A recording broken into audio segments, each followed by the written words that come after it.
meditation is just amazing. As Kartikansa says, it is miraculous. Closing your eyes and observing your breath can do wonders. This is what I believe.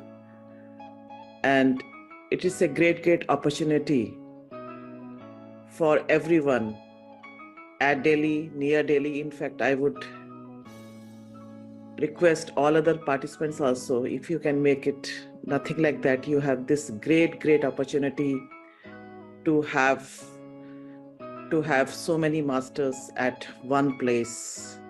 You can interact with them, and as we say, meditation is a life self-exploration journey. You get on exploring yourself. Just go within, and then yes, indeed it's a treasure within us. Earlier I used to think it is all just bookish things. Now gradually along this path I am feeling and being attached to the foundation like this. I don't really know, it's beyond expression, that the amount of satisfaction I derive out of it, doing whatever my tiny bit, and learning and enjoyment, they are happening simultaneously. Earlier that was necessarily not the case.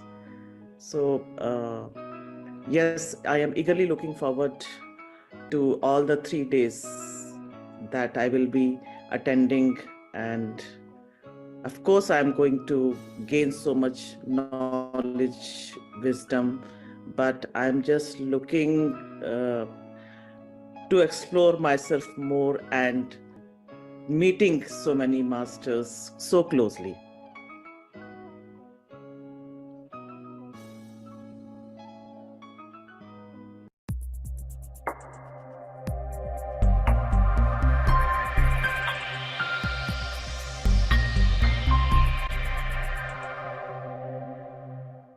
Good morning, friends and masters. Good morning and good evening. Welcome to the day 24th of Yogam 40 days program. Yesterday, we've been learning about pyramid energy. Today, we're going to learn about emotional regulations and emotional intelligence. With that, I welcome Sai Kripa Sagar. Sir, welcome to you, sir, and over to you. Wonderful. Namaste. Good morning, dear friends and masters. Good afternoon, good evening to wherever you are. It's been wonderful to join this day 24 of 40-day program, Yogam. And we've all been in this journey of learning a lot of things along with meditation, along with the simplest form of meditation called Breath-Mindfulness meditation.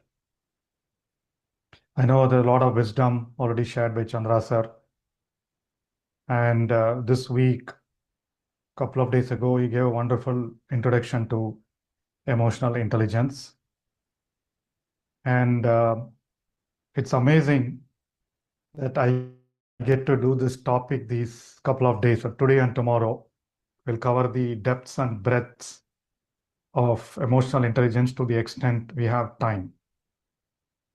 And I know in our deeper workshops, in our longer workshops, we cover a lot better, a lot deeper, right? So, what are emotions? We all know what drives us, what makes us act, what makes us behave a particular way, what makes us do things in a certain manner different from certain other people, right? So anything, I mean, Buddha kind of called that as the association with good and bad. If something feels good, then we do our behavior is a certain way. And something feels bad, our behavior is a different way. And there are things that we want to do and things that we do not want to do. Where are these good, feeling bad, wanting to do, not wanting to do? Where are all these coming from? How do you know something is good? How do you know something is bad? How do you know this is something that you want or like? this is something you don't want or you don't like. We know because we feel. We know because we feel. We feel our thoughts. We feel what other people are doing. Though we see, I mean, the doors are the senses. We will walk through how emotions arise. And as we feel different things, the frequencies, our body starts vibrating at that frequency of that particular emotion. There's a difference between emotion and feeling. We will talk about that once we get into the masterclass section. What is an emotion? What is a feeling? What is a thought? And then there are different grades of thought, like you might have heard earlier: beliefs, attitudes, perception. All these are different grades of thoughts. So similarly, an emotion and one thing, emotion gives rise to multiple feelings. We will look at that. And more importantly, our state of behavior, our state of consciousness, our level of consciousness depends on how we manage our emotions, feelings, and thoughts. The level of our thinking, again, is dependent on how we are able to respond to certain situations, overcoming our emotions. So we will talk about the 5 pillars of emotional intelligence. We'll cover a few today, we'll cover a few tomorrow. We'll look at the science behind some of it, and also what some of the great masters have said about how to handle emotions and how to handle feelings. Some of you might be wondering, where is all this going to help me? Where is this understanding of emotional intelligence going to help me? Very simple. I step out the door. The moment I step out the door, I start interacting with my children. I start interacting with my wife. And then I walk past, when I start interacting with my neighbors outside, or when I go to my workplace, the moment I start interacting with my colleagues, we are supposed to feel those emotions. There are certain things that are good, certain things that are bad. That's what you will feel, right? As simple as there's this wonderful story about, I think Daniel Goleman talks about in his book, in one of his books or articles, about how one lady working, she gets an email from her boss on a Friday evening saying that Monday morning, let us meet to discuss something important. That's what she gets. Then immediately this lady feels so jittery. Oh my God, what is it about? What is the discussion about? All through of Saturday, Sunday, I need to be thinking about what the discussion is about. Is he going to fire me? Is he going to reprimand me for something? Right? So that those are the thoughts she undergoes. And immediately she responds on top of the mail, don't spoil my weekend. Tell me if you're going to fire me now. And the boss got that email and he was puzzled. He was perplexed. What is this? I just asked for a meeting. Why is she responding like that? And immediately the boss calls her and says, no, that was a meeting to discuss your qualifications or your eligibility for a promotion to VP. Right? So it's supposedly going to turn out good. But in this lady's mind, right, all those emotions were running. What did she do? She reacted immediately. Instead of thinking about it, instead of absorbing it and responding later. Then she thought, oh my God, I should have waited before I responded, right? And all of us have gone through during our work life, right? There are a lot of those emails that trigger the emotions. Somebody says you didn't do it well. Somebody says immediately we want to respond, we want to defend. And then similarly in meetings, I keep talking about it. When I go to a meeting, right? I don't know. I always in that, I used to be in that defensive mode. Someone tells me something or someone just asks a question on what I mentioned. I immediately feel, oh my God, did he not understand? Right? So they're all emotional triggers. And the moment you start discussing, let's say you have this conversation with your daughter or son, all conversations with our children, I found, are learnings for our emotional growth. Learnings for our growth, our transformational growth. And one part of transformation is, of course, handling emotions, managing emotions. How do we express ourselves, right? And emotions are nothing but energy in motion. So it always comes at the level of energy that we are able to vibrate at, the frequencies that our body and our mind sends out those signals. And when Eckhart told as a wonderful uh, point about, he talks about pain body. Pain body, before you react, the pain body starts reacting. How do you manage that? So everywhere you need some time between the trigger and the response. If the time is very short, then the response is from our pre-programmed beliefs, pre-programmed attitudes, or samskaras or vasanas. Whereas if you take the time, then you are able to cognitively think and respond. What gives the time between the trigger and response is meditation. The practice of meditation allows us to expand that time between response and between the trigger and the response. So we will talk about some of the statistics as well in terms of what is the science behind how emotions get triggered. And there are a lot of wonderful books that masters have written about how do you handle emotions. And all of us have heard about nadis. We have heard about chakras, right? And then that's our energy body. When I say emotion is nothing but energy in motion. So we have the different chakras managing different emotions. Higher chakras, higher upper part of the body responds to the chakras in the upper part of the body respond to positive emotions, positive vibrations. So they are positive energy emotions. Whereas things like fear, anger, resentment, frustration, guilt, shame, all that are our lower chakras, our lower body vibrations, right? So we will talk about bit. I mean, we'll talk about how to handle it, what is emotion, but where is it all coming from? There are multiple layers the way we handle emotions. First, it is emotions within ourselves. The energy flows within ourselves. We'll talk about the emotion loop. How does emotion get triggered, right? It's about being aware of the subtle signals in our body, in our mind. So that is self-awareness. We'll talk about that as one key pillar of emotional intelligence. The other key pillar is self-expression. Once you are aware of what you need to do, aware of the sensations, aware of the emotions, what are the feelings, then you'll be able to respond in a positive manner. That's expression, communicating. And I keep saying in my experiences how I started to become a better communicator, courageous communicator, clear communicator, the moment the noise in my mind started dying down, the moment I moved from reaction to response. We will talk about it.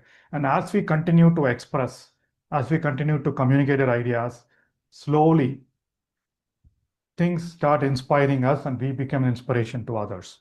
That's the third pillar of emotional intelligence. So we will talk about these three to the extent that the time allows us: self-awareness, self-expression, and inspiration in our masterclass part of it. So before that, let's dive into good practice of good technique that allows us to manage our emotions, feel our emotions, move from reaction to response, right? Become aware, get us into the higher state of awareness that allows us to uh, recognize our emotions and respond appropriately. All right. So we will dive into our usual practice of breath mindfulness meditation. So all of us know the posture. Please share the slide and play the music, please. All of us know the posture. So please relax your body, sit in a comfortable posture. Remove your spectacles, clasp your fingers, cross your feet at your ankle. Look at the posture. If you are sitting on a chair, you can sit with your ankles crossed, or you can sit on a floor. Make sure it's comfortable. And close your eyes, clasp your hands, fingers into fingers. And the only thing that we do is observing our natural breath at some reference point in the nose. Be with your normal, natural breathing, no forceful inhalation and exhalation, and slowly our mind becomes empty. The noise in our mind starts becoming silent. And as the mind becomes empty, we get a feeling of emptiness. Feel the emptiness inside you because you're all energy, right? Energy keeps flowing. You'll start feeling the flow of energy, start feeling the sensation.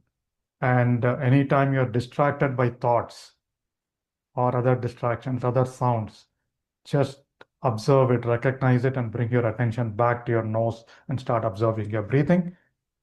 And we'll also have a brief technique of heart elevation that is very important for us to heighten our meditation experience. All right, so let's, here is how you practice the heart elevation process. You all know. And when you place your attention at your heart region, taking long, relaxing breaths, you recollect an event of higher positive energy, positive elevated emotion, and then you feel oneness with everybody, right? The guidance will guide you through this process. All right, my dear friends, let's begin.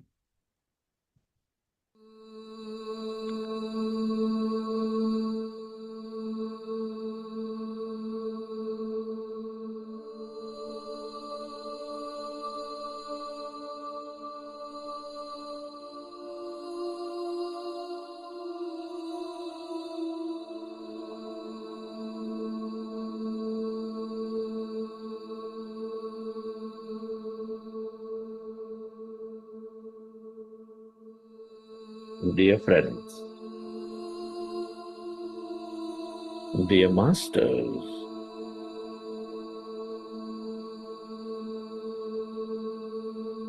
with your specs removed, eyes closed,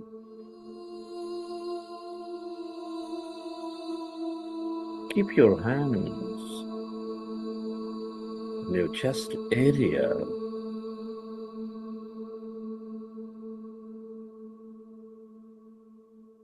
And resting your attention on your sacred heart. And can you feel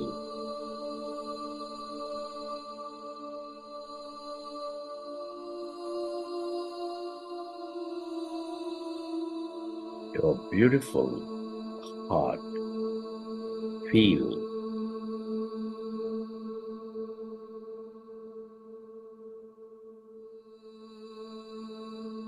the center of all emotions,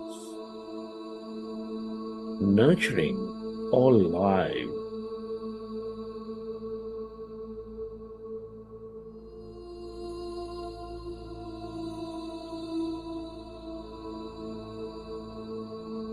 With its higher vibration of love, compassion, kindness, gratitude.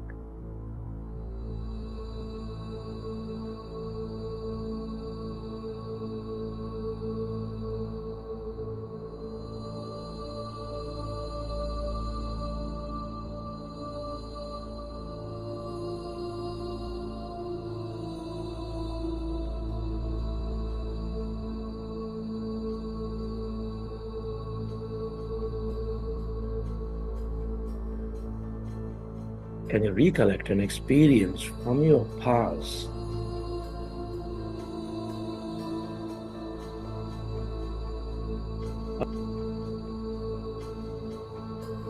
Or simply imagine to be living an experience of higher emotions of love, deep joy, gratitude.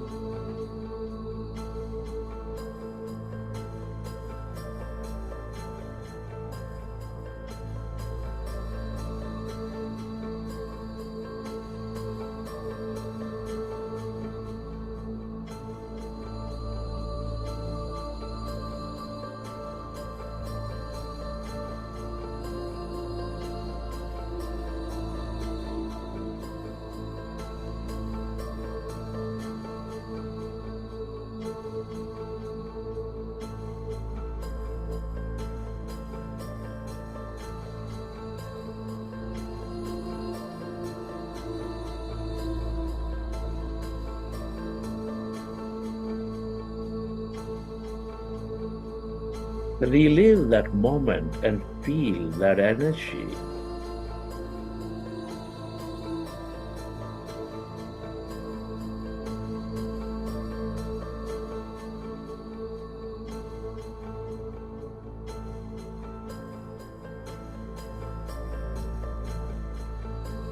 the more you experience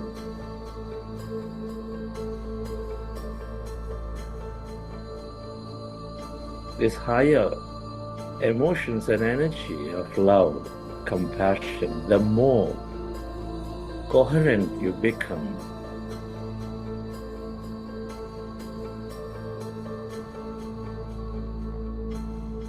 With all things and everyone.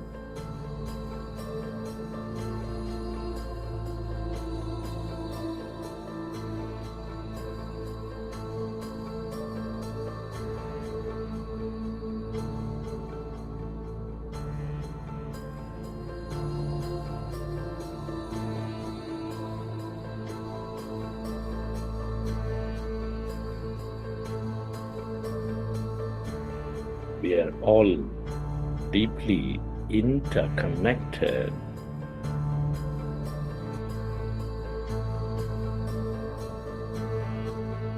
Deep inside, we are specks of energy connected to each other. Use self to direct this energy, to spread this energy to everyone and everything on this planet, to help them elevate themselves. Where your attention goes, there your energy flows. Feel.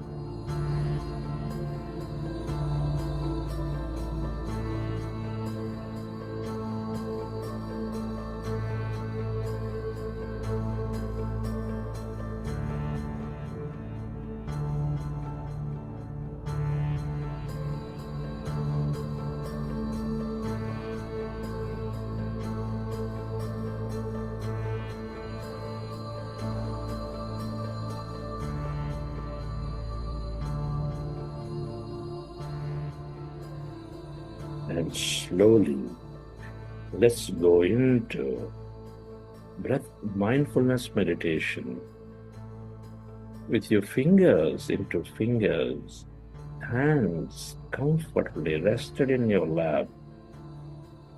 Observe your normal, natural in-breath and the out-breath.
we are going into powerful group meditation, dear friends.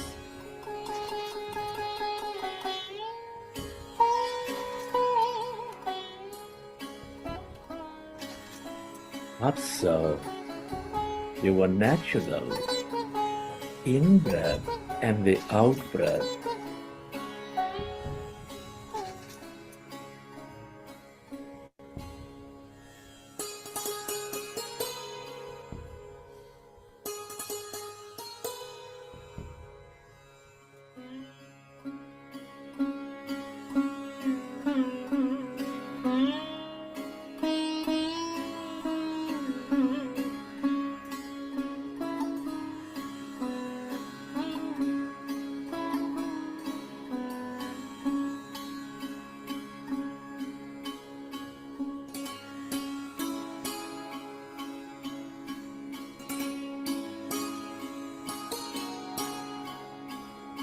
When you observe your breath,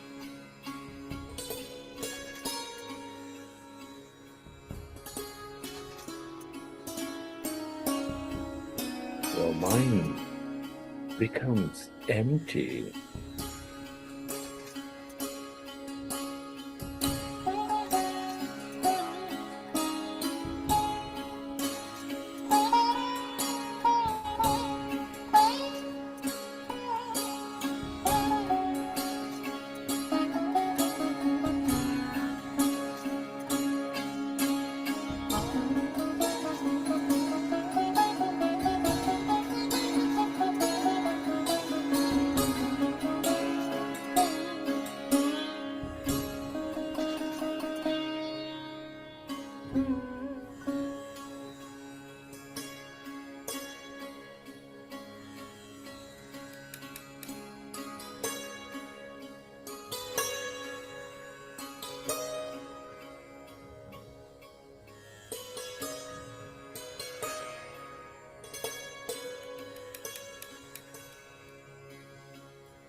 The mind is becoming empty.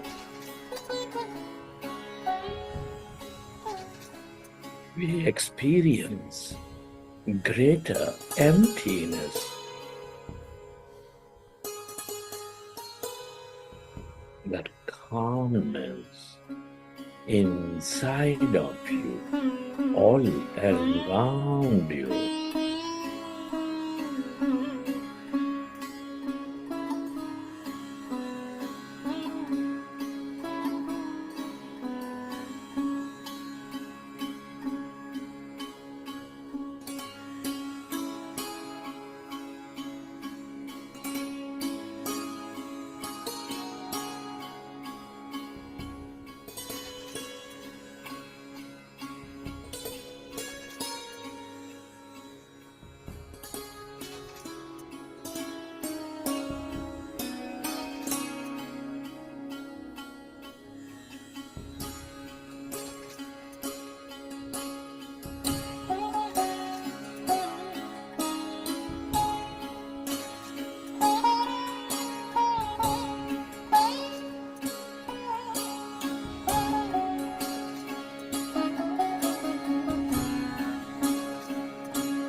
It is natural to have thought.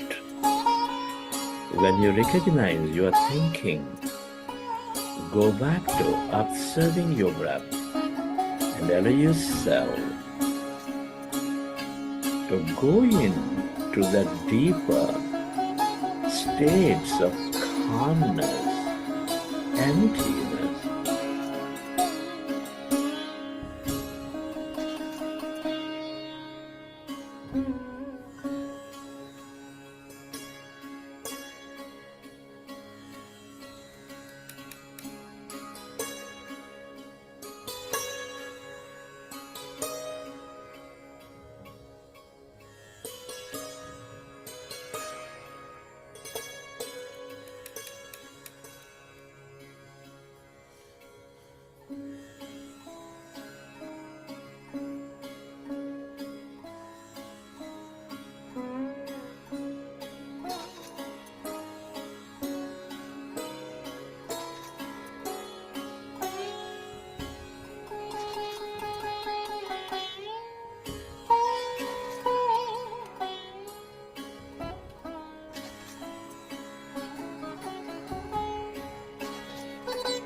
As the mind is becoming empty, all that liberated energy is channelized into the present moment.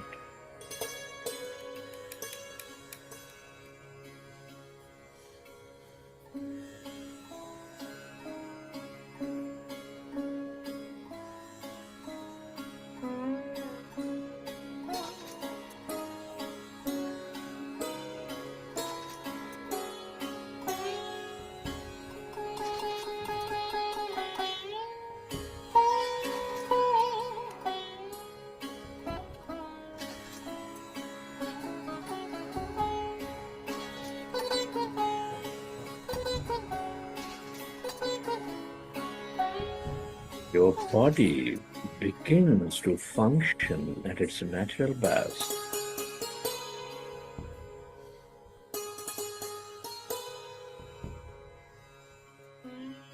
You develop greater power of thought.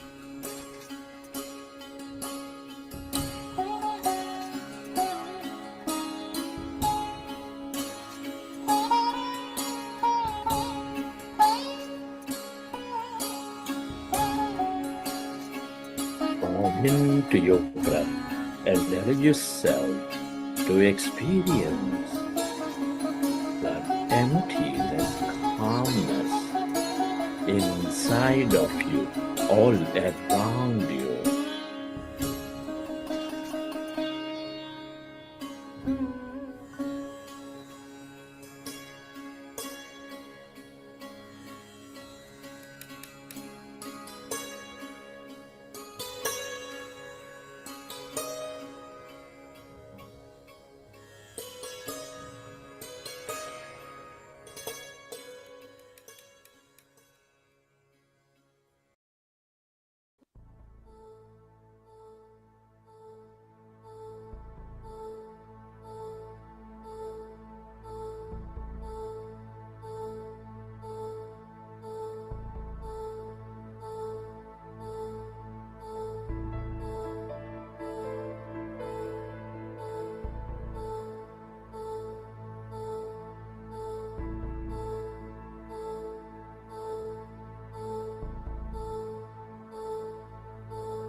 Become aware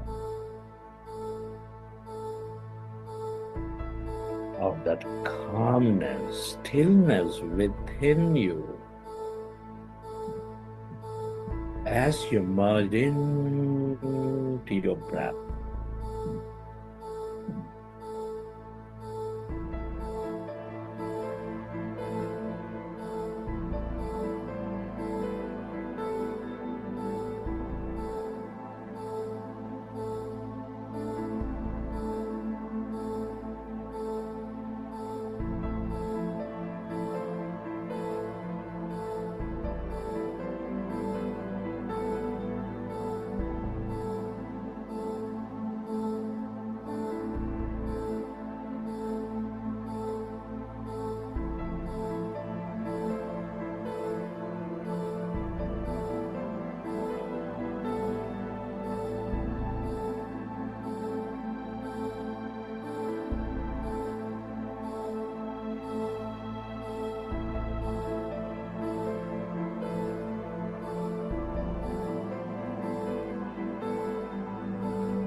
All emptiness is energy.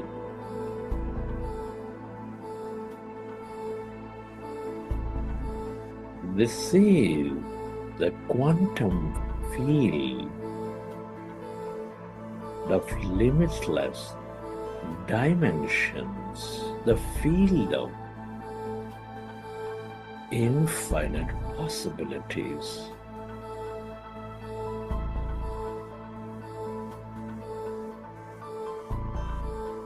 The more you are with it,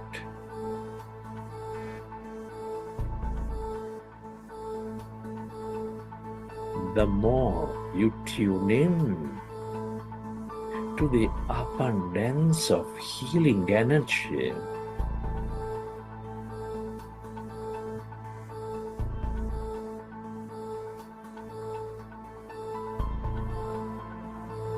empowerment energy.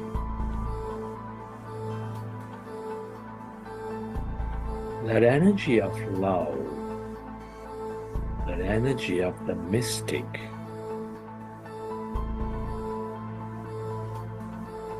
or whatever you can become aware of.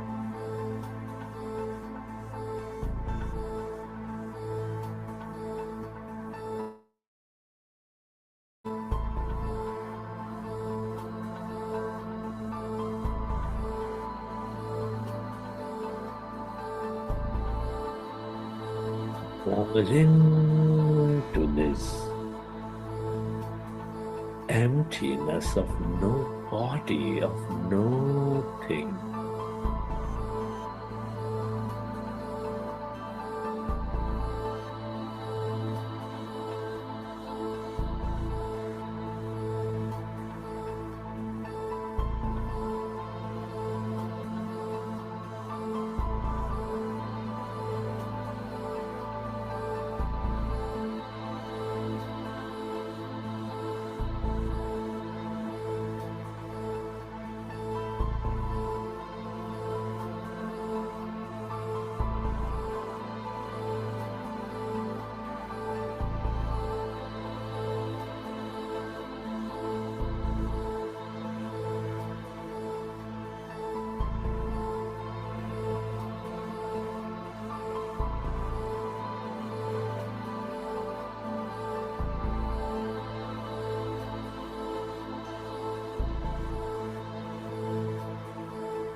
Less matter, more emptiness and energy.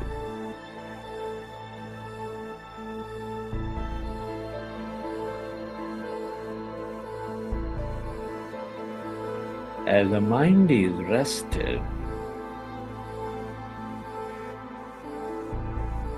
you move away from this matter, your body.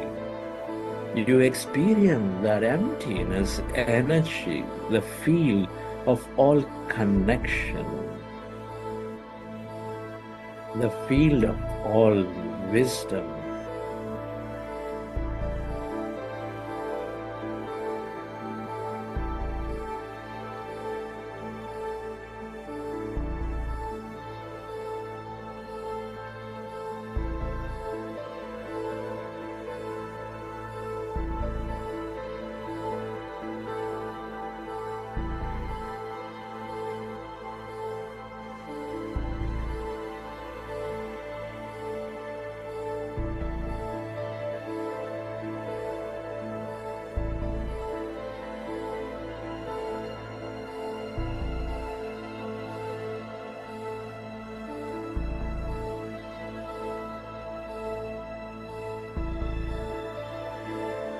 The more you are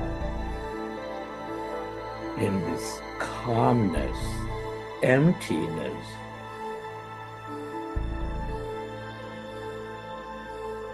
the more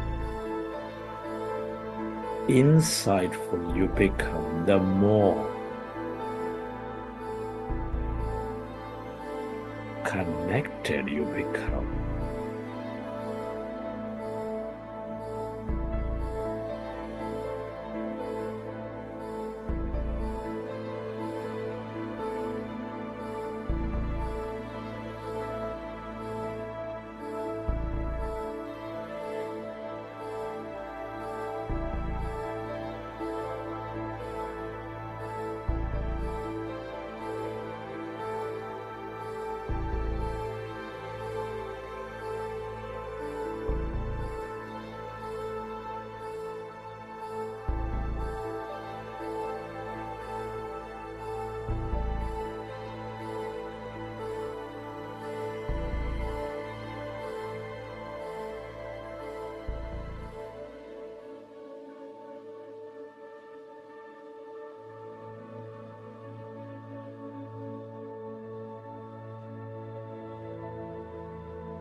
Merge into the emptiness of yourself,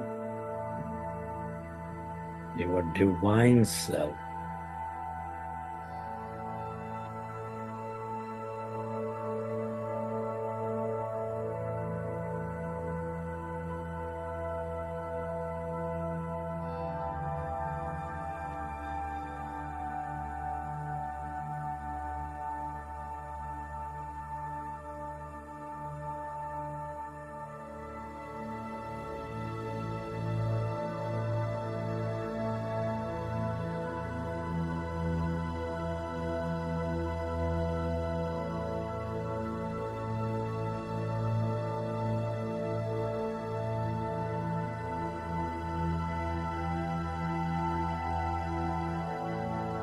Receive your greater mind, that awareness.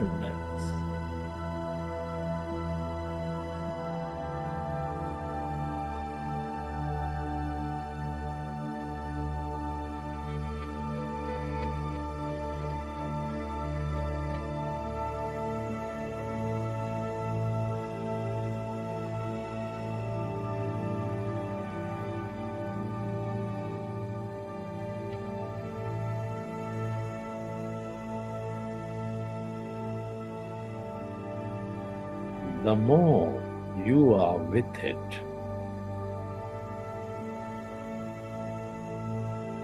the more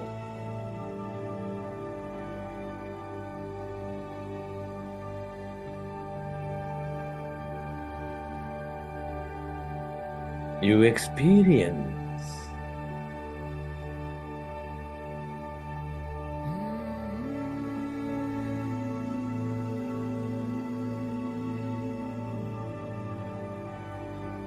your intuitive intelligence.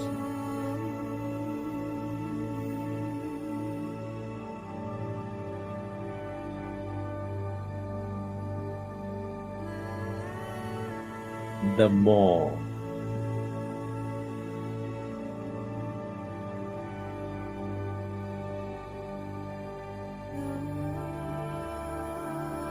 you develop that acceptance,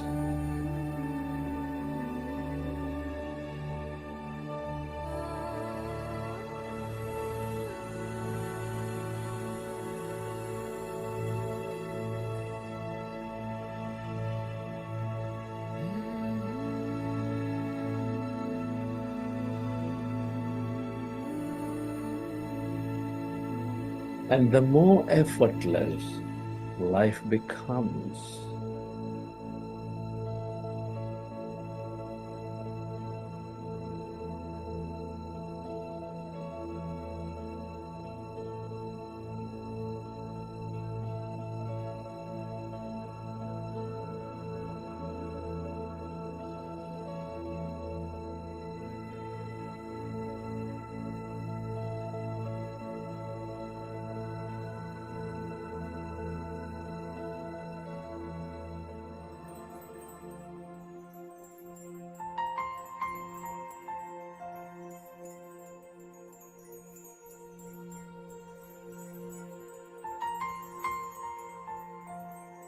Friends,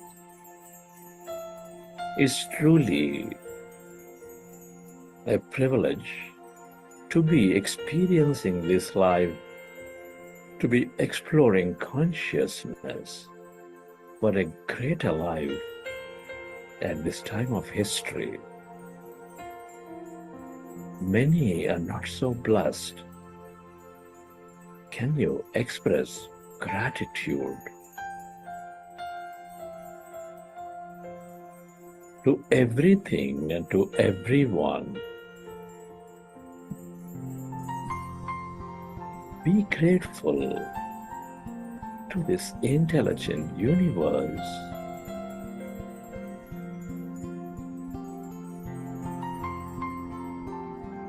To your parents, to your teachers, to your mentors. Deep gratitude to yourself, to your body.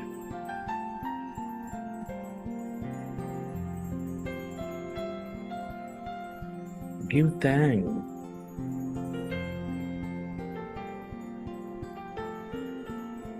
to this nature, the mineral kingdom, the plant kingdom, the animal kingdom.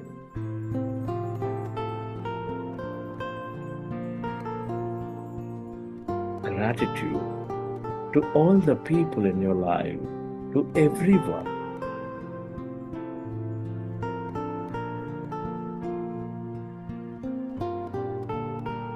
To everything, the technology, the system, the companies, the governments. Gratitude is the ultimate state of receivership.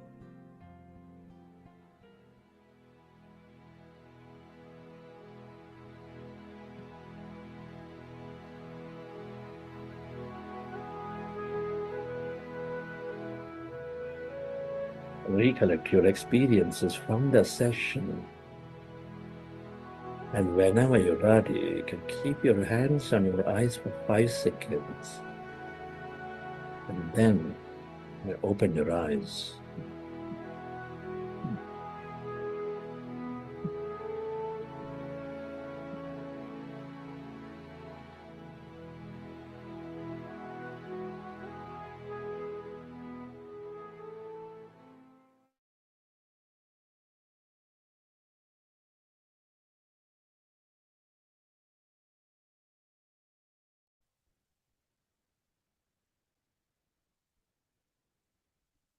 Wonderful, my dear friends.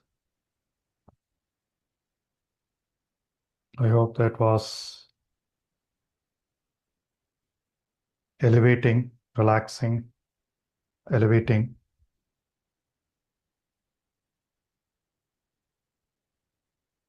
And very peaceful meditation session. It has been that way for me. So with that feeling of lightness, with that feeling of emptiness, with that feeling of gratitude, let's look at a bit more about how this state that we are in right now helps elevate our energies through better management of our emotions, which is what is emotional intelligence.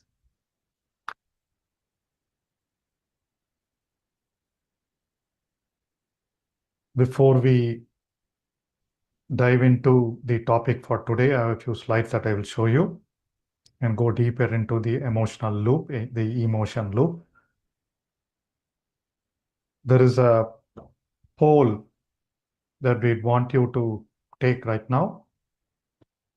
Yeah, I'll quickly read out the questions. How strong is your belief in the manifestation process, and how do you feel after your meditations? It's the first question. I deeply trust the process and feel emotionally uplifted. I trust the process through my emotional state varies. I want to believe, but doubts and emotional low remains. I struggle to believe or feel any shift yet. The second question, how is your visualization experience during meditation? Then the third one, how are your emotional states and awareness evolving over the past 3 weeks?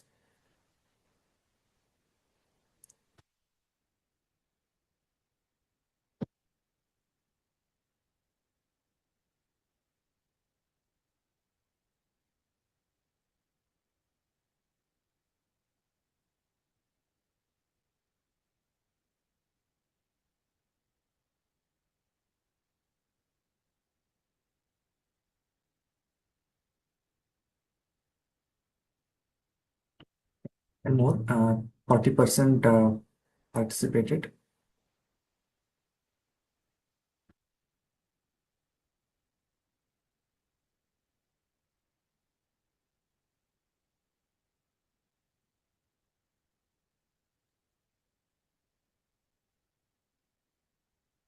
Just 2 more minutes. Please answer. We need more participation.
Oops, let me end the poll.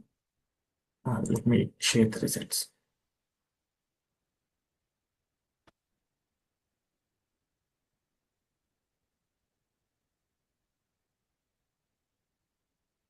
%50 of the people shared, I deeply trust the process and feel emotionally uplifted after meditation. 41%, I trust the process through my emotional state, but emotional state varies. Hardly 4%, 5% still believe doubts and emotions low. And I struggle to believe or feel any shift yet. Then the second question, how is your visualization experience during meditation? Very vivid and emotionally charged, 70%. Around 51% people clear at times but not consistent. And and I find it hard to maintain a clear mental picture 25%. I haven't been able to visualize much, 7%. Last question, how are your emotional states and awareness evolving over the past 3 weeks? I'm more aware and notice clear emotion shift around 40%. I'm becoming more aware, but emotional patterns still repeat around 40%. Good. I feel some changes, but I can't tell if they are lasting around 16%. But I haven't noticed any real difference in my awareness or emotions around 5%.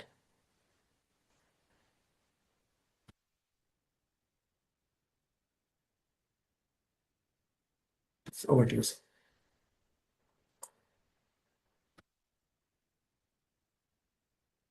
Sir, you're on mute. Sorry. Okay. So wonderful. So yes, I think there are some, this is, I think, midway through this 40-day program for people who have joined new. So there's a lot more to go. So I'm sure a lot of your experiences will evolve for the better over the next couple of weeks, right? Nothing to worry if you're not able to mark on the top two of those options. But a very good response, emotionally uplifting, emotionally aware, and feeling the change, shifting patterns of my emotions. So which is all about, again, becoming more aware of our emotions is very important for us to evolve our consciousness. All right. So with that, let's dive into today's class for another 15 or 20 minutes, and then questions we will take up at the end after the master class, please. So let me quickly.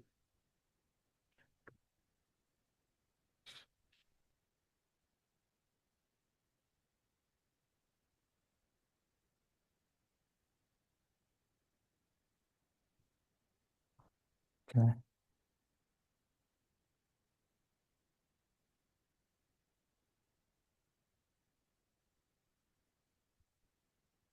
Hope you're able to see the presentation. One sec. Yes. So these are the 5 pillars of emotional intelligence that we're going to see over the next couple of days. Today a little bit. Today we will look at the top 3, and then we will look at the empathy and engaging pillars in tomorrow's session. So what is self-awareness? A lot of you people mentioned that meditation has been helping you in emotional upliftment. It's help you be more aware of emotions. Where are we all feeling this? Where are we feeling all this emotions? When we say emotionally uplifting, when I see emotionally balanced, where are we feeling all this? Yeah, heart is one of the common areas. Where else? Soul and mind. I'm still trying to figure out where the physical presence of my soul. But yeah, soul, mind, body, yes, right? And eyes. Yeah, so you'll feel first, you will feel on the more grosser matter, but more. It all depends. Some of you might feeling in the heart region, some of you feel in the head, some of you will feel in the different parts of the body. And that is where the emotion loop that I'll talk about will come in. But before that, we all know we spoke about I'm sure some of you might have heard about the amygdala hijack. The neuroscience perspective of how we feel emotions, right? So there is this midbrain or limbic brain. Let me see. So the midbrain or limbic brain is the seat of emotions. And there is this neocortex area, which is our thinking part, which is our cognitive part, right? So the time it takes for the midbrain, for your subconscious mind that we covered. So subconscious mind to react, the speed of thought, the speed of the sensation, the speed of energy flow that happens is in the matter of 10 to 50 seconds. Sorry, 10 to 50 milliseconds. Whereas the response from the cognitive mind, which is your conscious mind, takes a little bit more, around 100 to 200 milliseconds. So what happens when there is a reaction? Sir, When you have a response, when some trigger happens, so immediately what happens is your subconscious mind reacts the fastest. That is because there is not enough time for your conscious mind to come and react, right? Respond. So let me just quickly share. Where is the sharing going?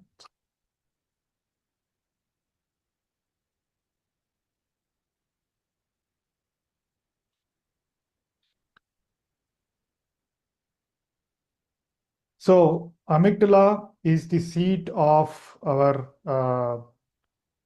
subconscious mind, seat of our emotions. And the prefrontal cortex is where we respond consciously to things. Now, anytime there is a reaction, it could be your boss shouting at you, or it could be some person passing that remark at you, or it could just be your parent or your daughters or your children's discussions or words that trigger you. So the amygdala is the fastest to respond. It responds based on our past emotional patterns. It based on past learned responses. So it's the fastest to return, fastest to respond. Whereas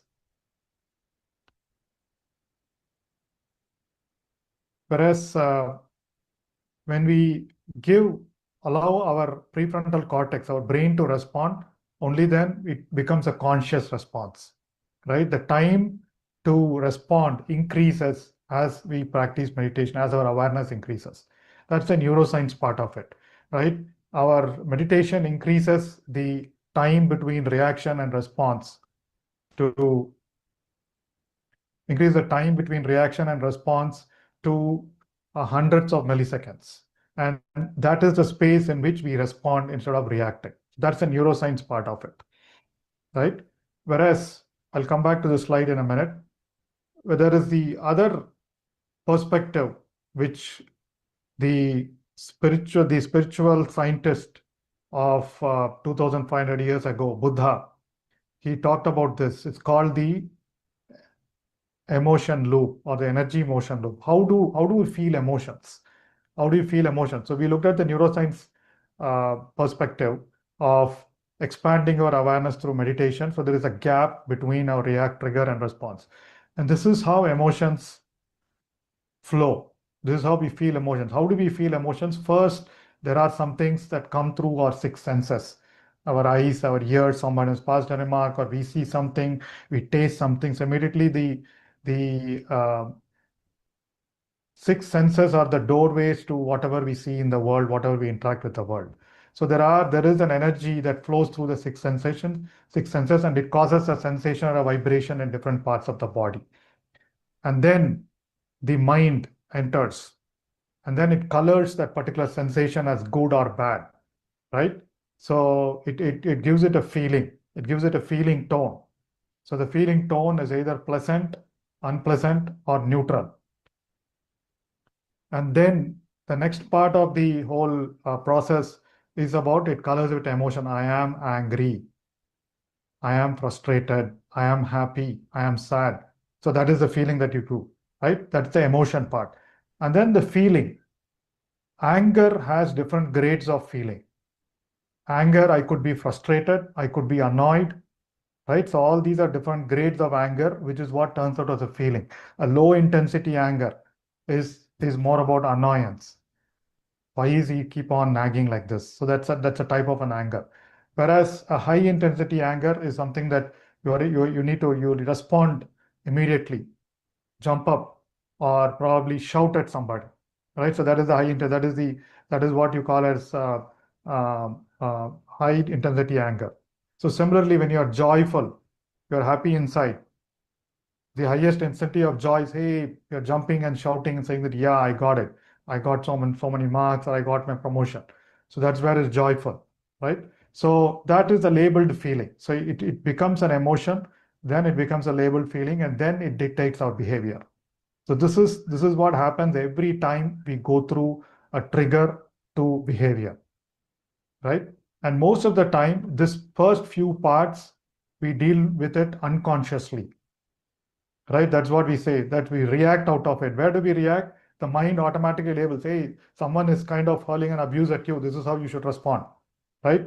So it's so super fast. When we are not conscious of it, we allow the subconscious mind to respond, and that all happens because if I'm angry, I should shout. If I'm angry, I should show something, right? I should feel. Or I'm feeling anger, but I'm not able to express it. So what do? I don't know, right? So that causes energy blocks. So what Buddha and what neuroscience and then what meditation science talks about is it allows us to be conscious and aware of all these initial pieces so that I'm able to cut before it triggers, before it converts into a labeled feeling, before it converts into a behavior. I'm able to catch it and then change my response. In Buddha's Anapanasati Sutta, there is one thing called mindfulness of feelings. There's mindfulness of body, mindfulness of feelings, mindfulness of mental processes, and mindfulness of the truths. 4 parts to the 16 words Anapanasati Sutta. So it's also called the 4 foundations of mindfulness. So mindfulness of feelings Buddha says, always become aware of the feeling tone. If something is happening, how are you feeling? Pleasant, unpleasant, or neutral? Because everything causes one of these feelings. If you're able to catch at that time, then you are able to kind of change your reaction, change your response. So that's the whole science behind how this happens. And we all know energy blocks. Any pleasant feeling, any unpleasant feeling has a specific body part where it resembles. For example, fear mostly is for some people it's the stomach. Anger is mostly in the heart. Fear also is in the heart for a lot of people, right? And fear sometimes is in the shoulders. People will feel some sensation in the shoulders for some people, right? So emotions arise because we are not mindful of our feelings. So the earlier you catch it, meditation allows us our awareness. We are aware of our body, and that's what we talk about, right? Mindfully interpreting things, mindfully looking at aspects, right? So mindful thinking. So self-awareness is about becoming aware of ourself. First, it is what is happening at the level of our body, right? And then next is about being aware of our thoughts. Which comes first, emotions, feelings, or thoughts?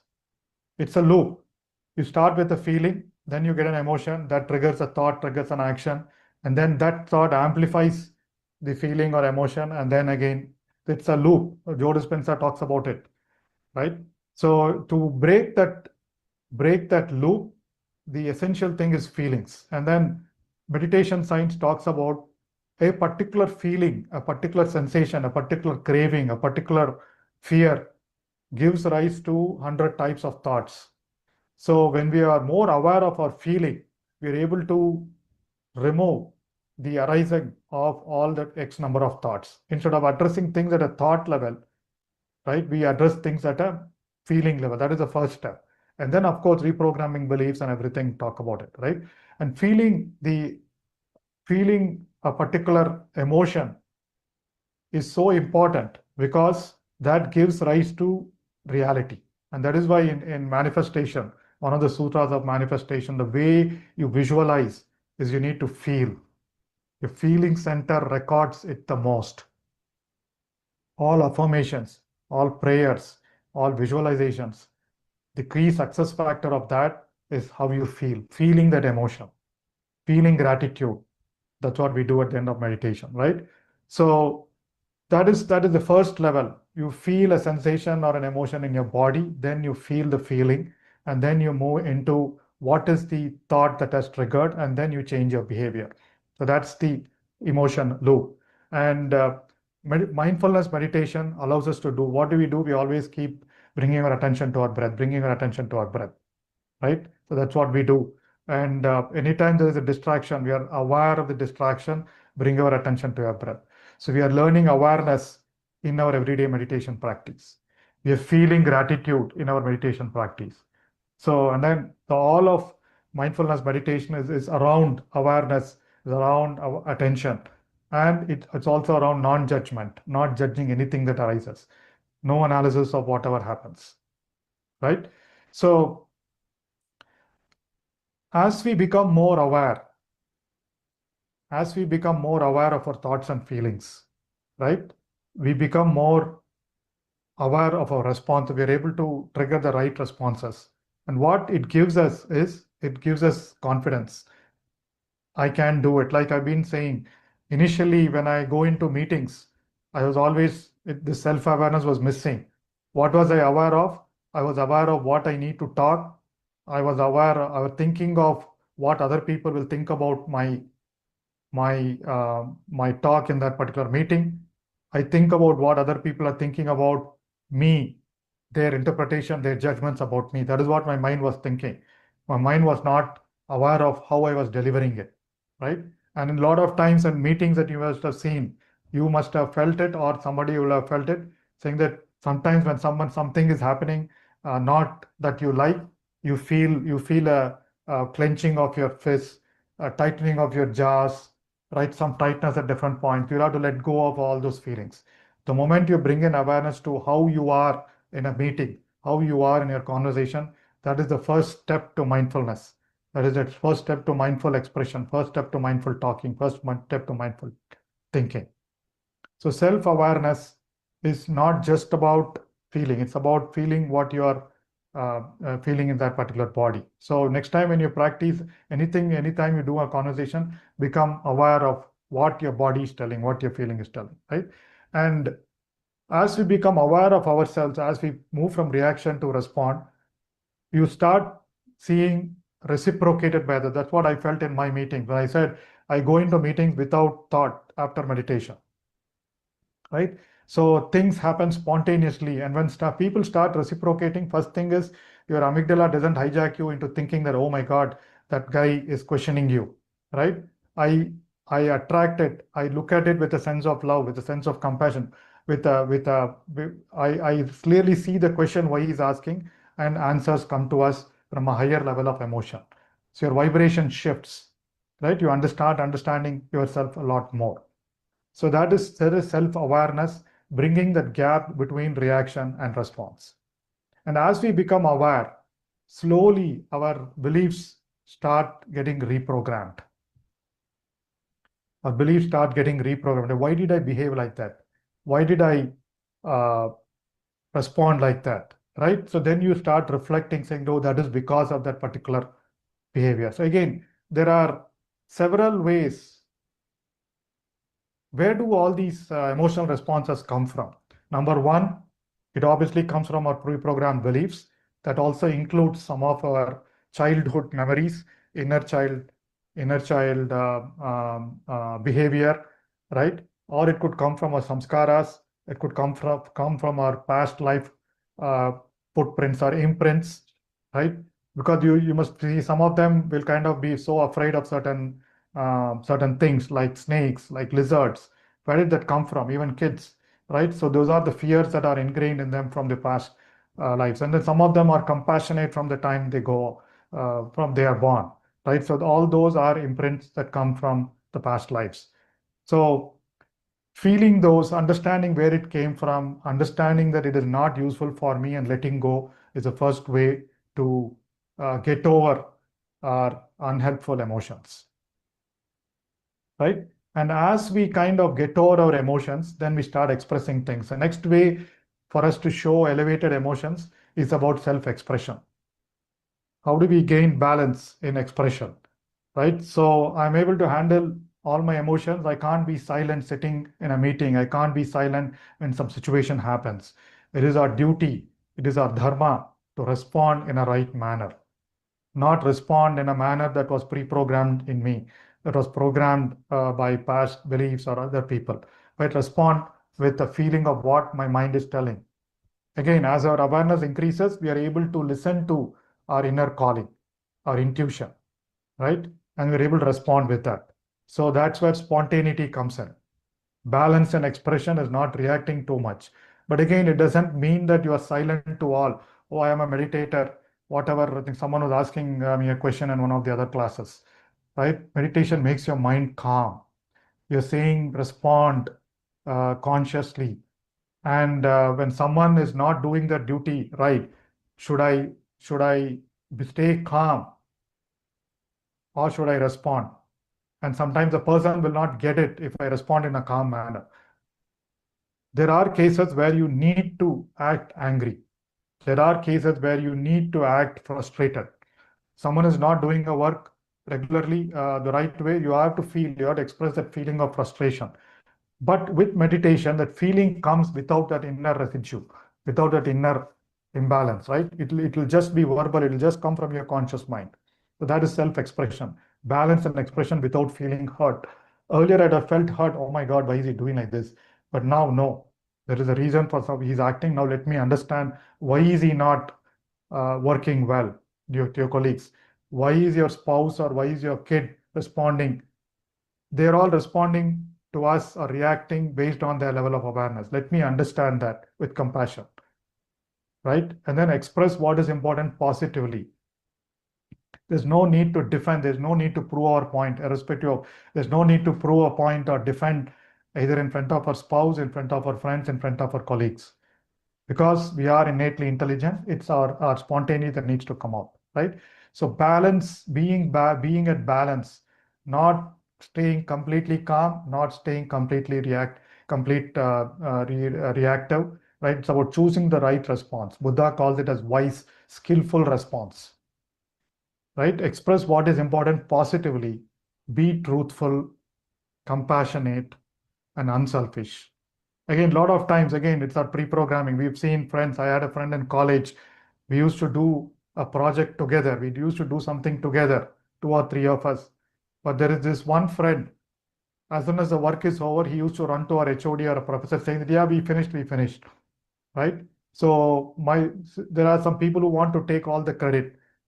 So there is no reason for us to be defensive in that particular instance, right? So let's be truthful, and whatever we express, it has to come from our inner intelligence. It has to come from our integral self, the whole self, right? Like Buddha says, every time you speak, even Patriji keeps saying this, every time you speak, make sure the decision to speak or what to speak passes through 3 gates. Truthfulness. Is it truthful? In this age of a lot of fake news, a lot of fake understanding, misunderstanding, right? So is it true? What am I going to speak? Is it true based on some science, facts, or based on my inner intuition? Is it necessary at this time? This is not to kind of for me to take a credit. This is for work to happen elsewhere, right? Is it necessary?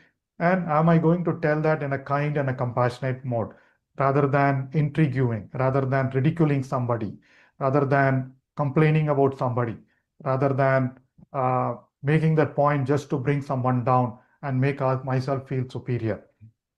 So that is what is self-expression about. When you express things, you have to be clear. It has to come from a place of compassion and not from a place of fear where we defend, not from a place of ego where we want to feel superior, right? So when we speak the right words, the right way of communicating is self-expression, the higher level of self-expression. And again, expression doesn't need to be coming always through words. That is where your full presence is important, right? I can't be doing something and say, oh yeah, you go and I know, I understand what you're saying. That when you are fully present, that's what we mean by integral communication, being integral. When you're fully present with your body, mind, and your soul, your inner intelligence, your feelings, right? Then you'll be able to communicate right. In fact, Eckhart Tolle in his book talks about expression just by being silent. Mindful listening is that when you listen to someone, more often than not, when we keep listening to somebody, our mind is in a chatter. Oh my God, what is he going to talk? Why is he talking like this? I have my next meeting. I need to go somewhere, right? So this conversation is taking too long. So that is what goes in my mind.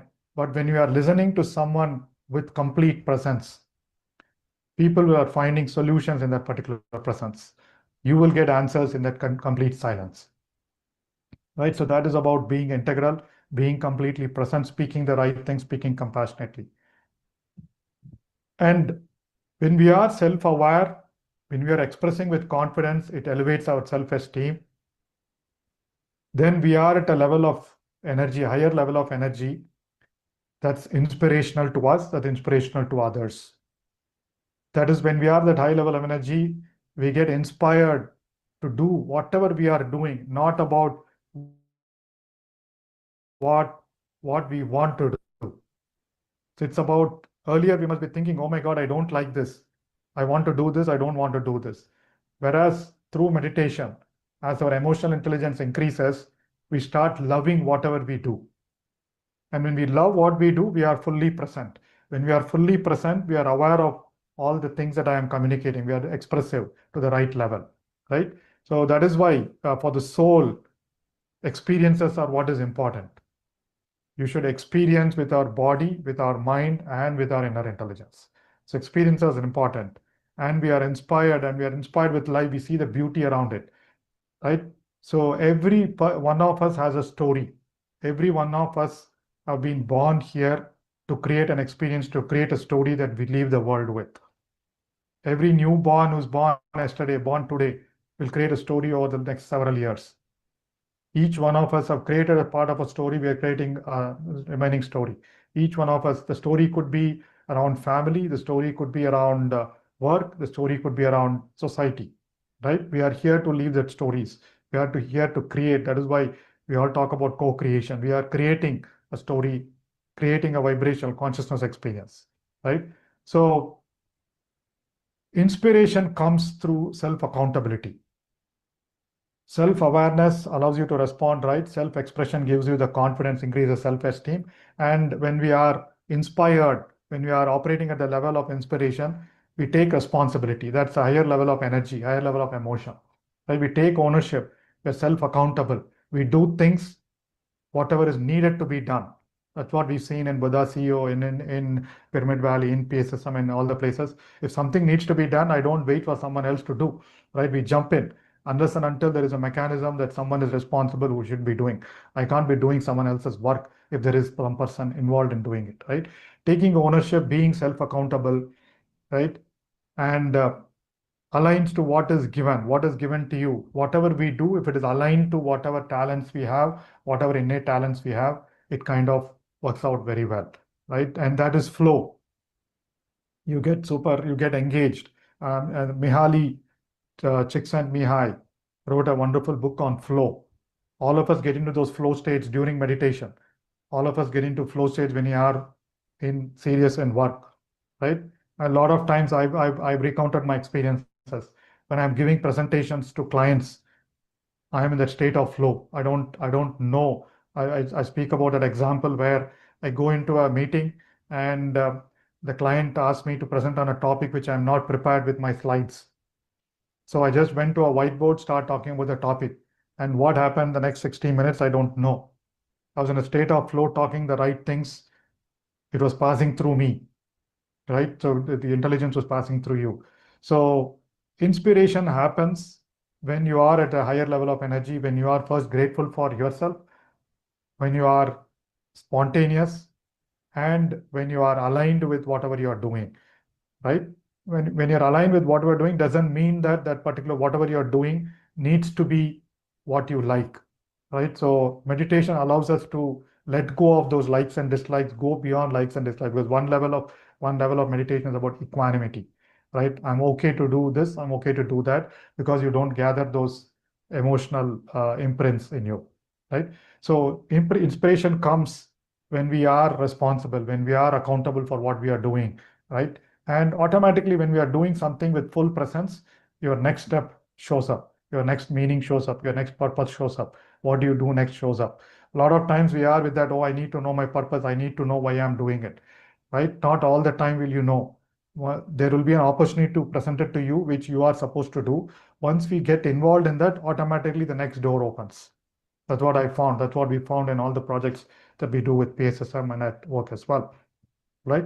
So my dear friends, so those are the three things we will talk about. Once we are aware, once we communicate, once we express our wholeness, once we express our intelligence right, once we start operating at from a sense of joy, from a sense of inspiration, things start happening magically to us.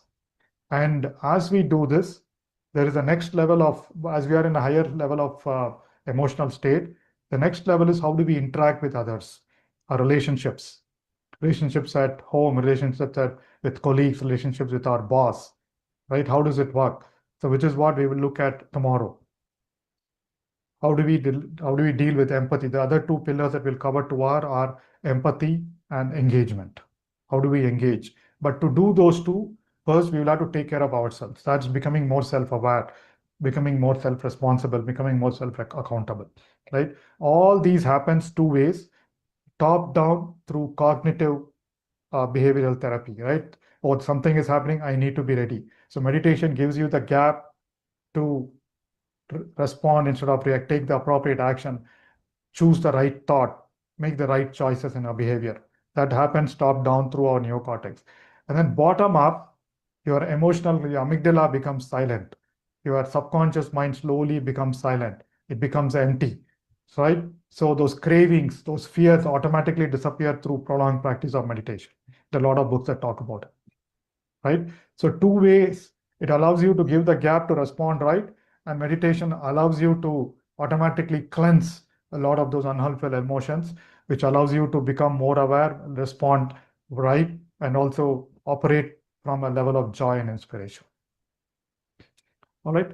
So with that, my dear friends, that concludes the lecture or the master class for today. I think we've gone beyond our time.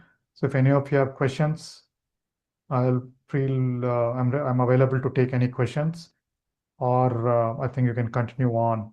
And again, is there anything else following this? Yes, sir. Before we conclude, I have a couple of announcements.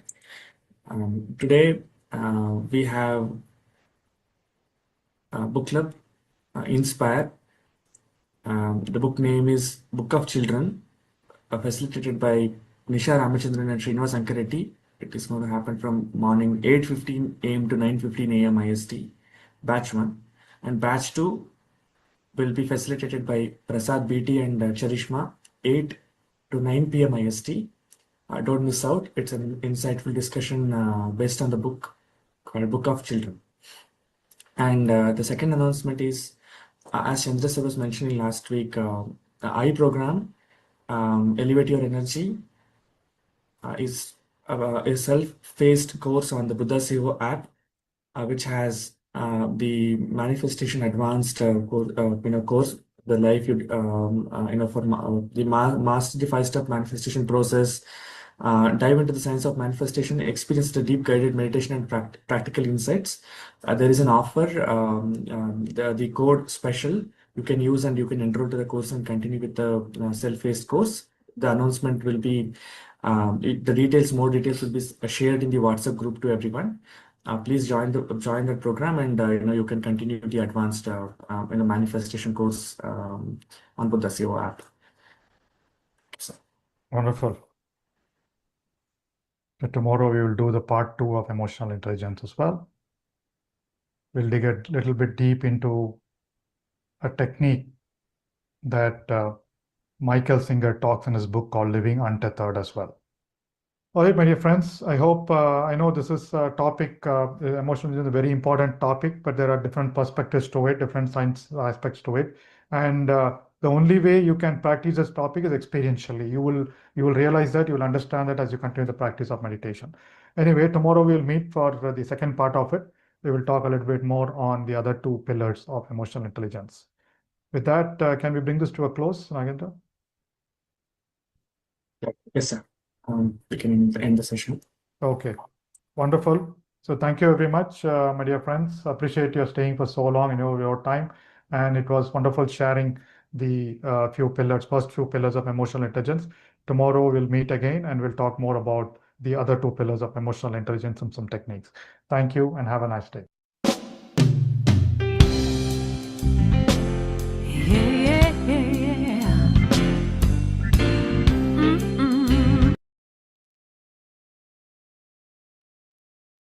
Dear friends and masters,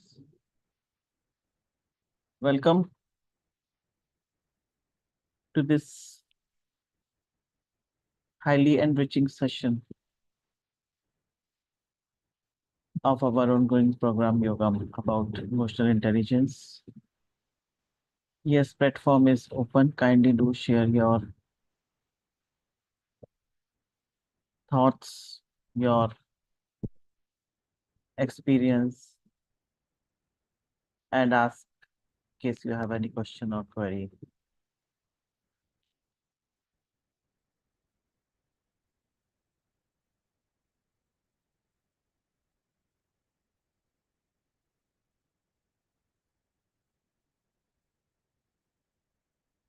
When I was attending these sessions for the first time, it was kind of eye-opener. These are the things that normally we don't take notice. We take small things to our heart, but we just get carried away. We are not able to introspect or see. As we practice meditation, this all these things, self-awareness and then self-expression, uh, inspiration, then empathy and engaging, all these very important pillars of emotional regulation. These how we develop over a period of time that we realize at some point or other. And especially I would like here to mention that I was always very eager to prove my point. And that was my habit, you can say. All of a sudden it stopped. And all of a sudden I realized that I'm no longer keen to explain myself. I just started considering it as a waste of my time and energy. And that simply happened on its own.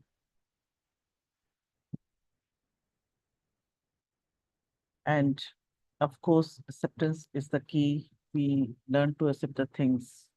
And with acceptance, simply because we no longer judge,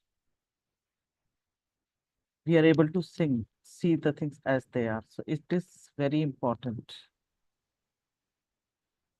to know what is going on inside you, dear masters, instead of what is ahead of you or what is behind. These are not tiny bit matters.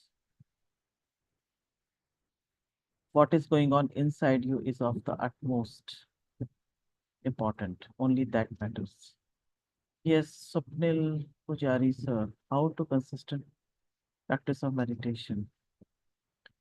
Yes, sir, consistent practice of meditation requires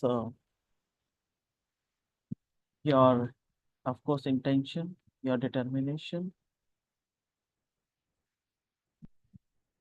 You have to push yourself unless until it becomes your habit. Because regularity and consistency is the key, as you must have heard over a period of time from Chandra sir also and from other masters also. Um, Regularity is very important. Doesn't matter for how many hours we do practice. You do practice for 2 hours, 3 hours, you practice meditation, and then you don't practice for next 2, 3 days. That kind of rabbit practice simply won't do. You have to be consistent because calmness you will be gaining whenever you do meditate. That is there. But again, all other more important things that won't happen.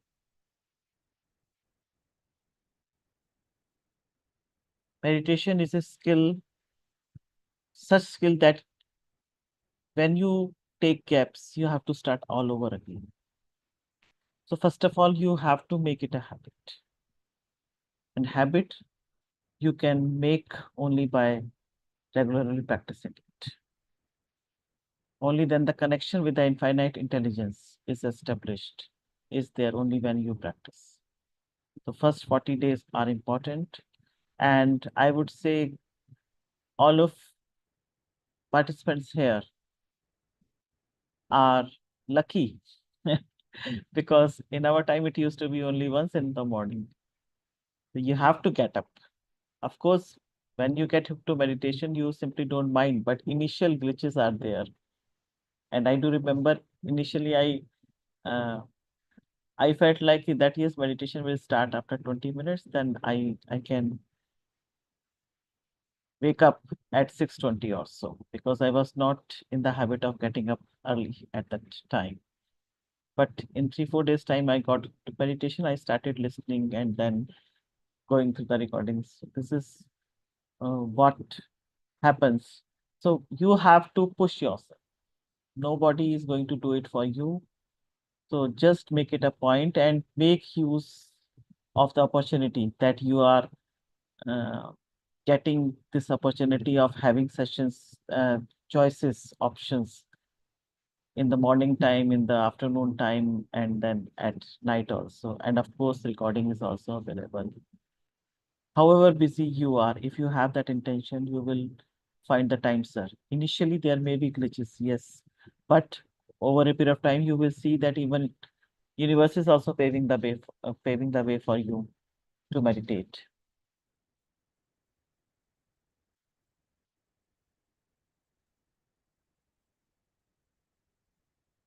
Yes. Anyone else would like to say something or share something?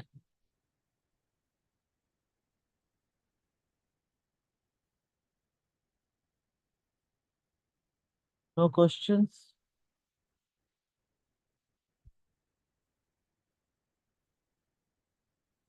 Yes. Yes, Uma ma'am.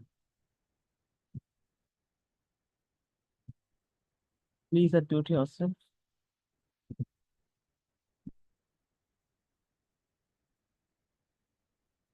Yes, Uma ma'am, you can unmute.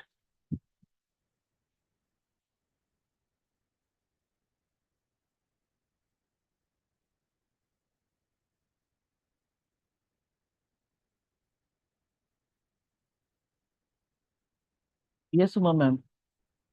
Are you able to unmute?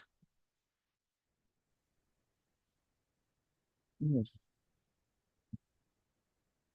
Okay, no question. Okay, okay. Actually, your hand was raised, that's why I felt like asking. Okay, okay. Yesterday, Bhamidi sir had asked the difference between emotion and feeling. So what we gathered from tonight's session is that emotions are basically subconscious reactions to any kind of trigger or stimuli, whereas feelings are conscious interpretation of experience, mostly based on our personal beliefs and prejudices.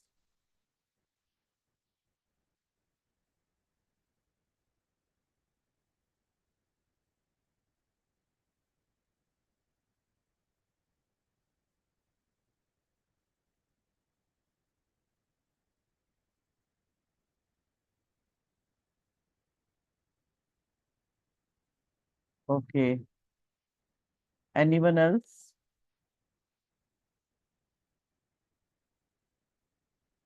How to find the purpose of life? Why I am here? How to inquire? Yes, ma'am. You will have the detailed session in the coming week. In this week, we are learning all about emotional regulation, how meditation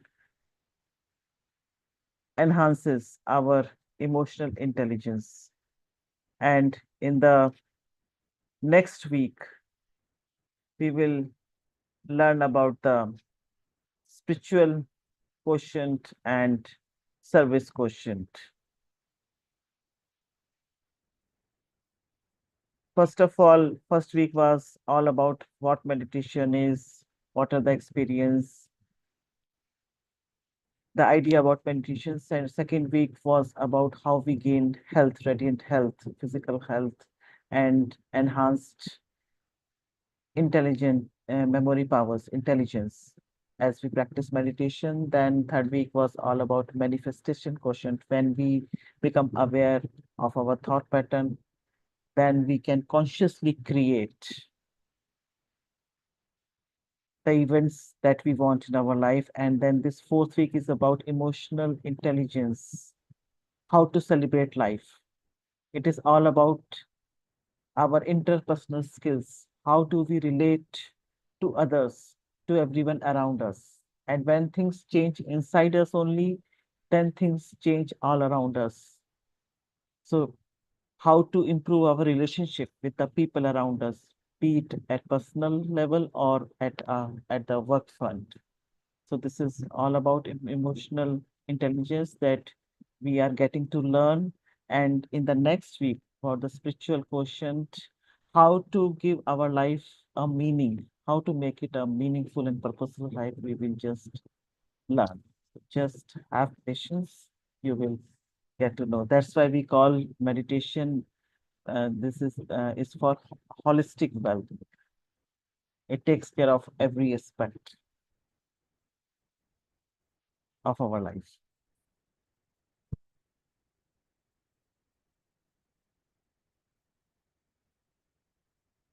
Okay, anyone else?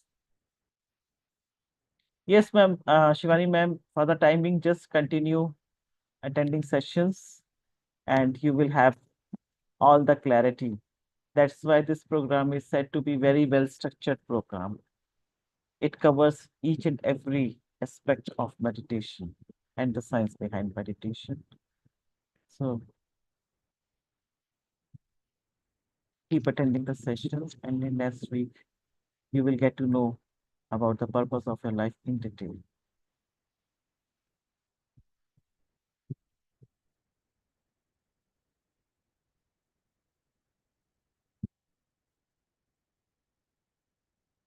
Thank you, ma'am. Thank you for asking. Yes, it is.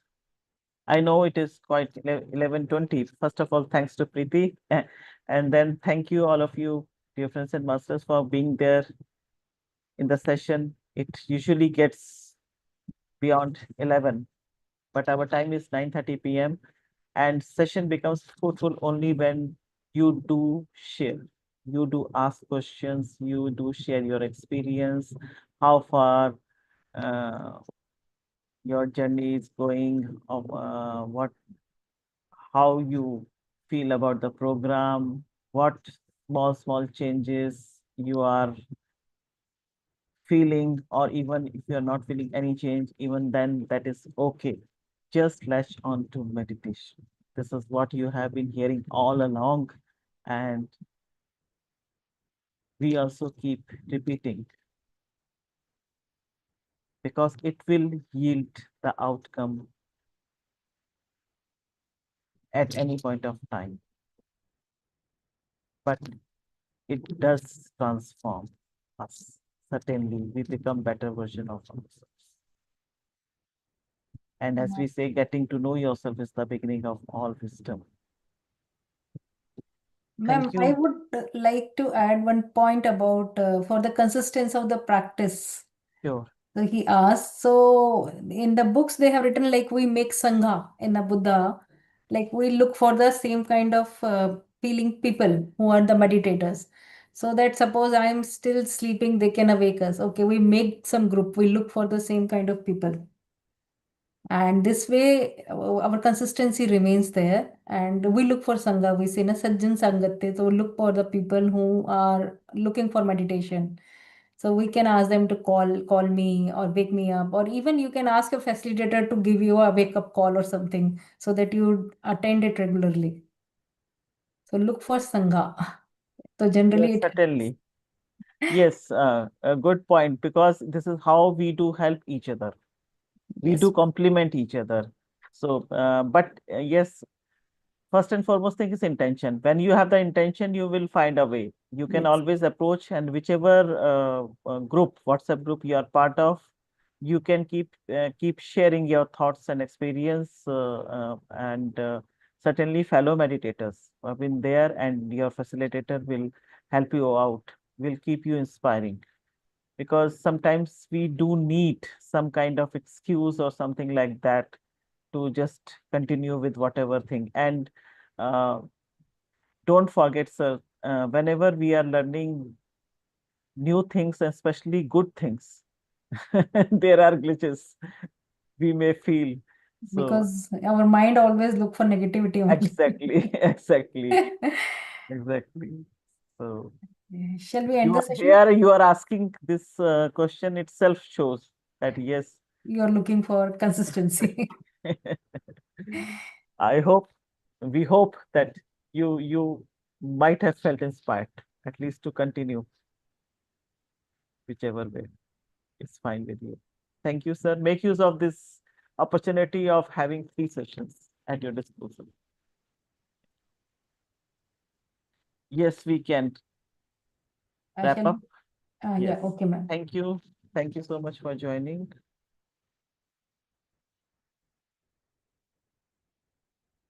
Thank you. Thank you, Shivani ma'am.